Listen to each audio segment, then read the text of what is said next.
देवगढ़ राजवंश के प्रारंभिक इतिहास के बारे में व्यावहारिक रूप से यह भी ज्ञात नहीं है, लेकिन यहाँ कई लोकप्रिय परंपराएं गोंडों से पहले एक गोली राज्य के बारे में भी बताती हैं।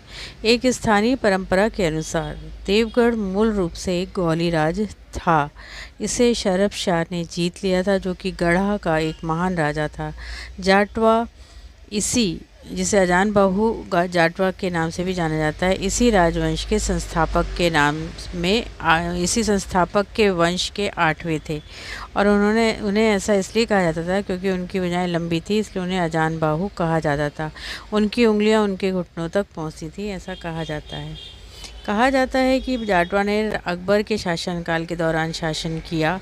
उसने आगरा में मुग़ल दरबार का एक दौरा भी किया था।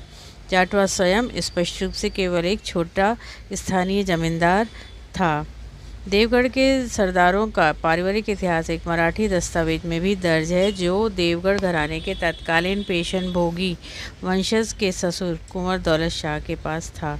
कहा जाता है कि नए गोंड राजवंश के संस्थापक जाटवा का जन्म एक सेम के पौधे के नीचे एक कुंवारी कन्या के गर्भ से हुआ था। कभी-कभी ऐसी और वह नाग चली आ रही और एक नाग ने उसकी के बारे में भी रक्षा करती थी किया था और हमेशा करता था। जो दिन की गर्मी में भी जब उनकी माँ उन्हें छोड़कर काम पर जाती थी तो वो फन बनाकर उनके ऊपर या पास में हो जाया करता था ताकि उन पर छाया आती रहे। बड़े होने पर वे देवगढ़ गए और वहाँ 2 गोली राजाओं रणसूर और घनसूर के अधीन सेवा की, जिसका अनुग्रह उन्होंने अपने नंगे हाथों से विशाल किले के दरवाजे को उसके कब्जों से उखाड़कर प्राप्त किया था। बाद में दिवाली के त्योहार पर एक भैंसे को लकड़ी के डंडे से मारकर जाटवा ने देवगढ़ के गोली राजाओं को भी मारा और उनके स्थान पर स्वयं को स्थापित करने में सफल रहे।